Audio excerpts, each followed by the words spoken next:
সোনার ডিম দিয়া মুরগি হারিয়ে ভারত এখন পাগল প্রায়। স্বৈরাচারী শেখ হাসিনার পতনের পর ভারত যেন উন্মাদ হয়ে গেছে, কারণ শেখ হাসিনা ভারতের জন্য ছিল সোনার ডিম দিয়া মুরগি।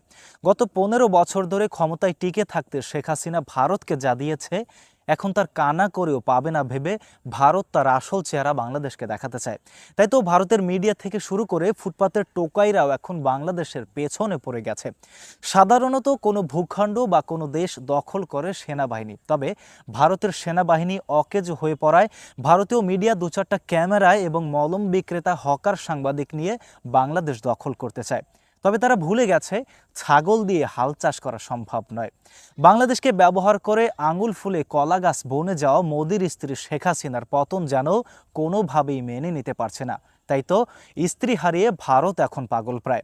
ভারতের উন্মাদনা নিয়ে বাকি গল্প জানাচ্ছেন মোতা কবিরাজ।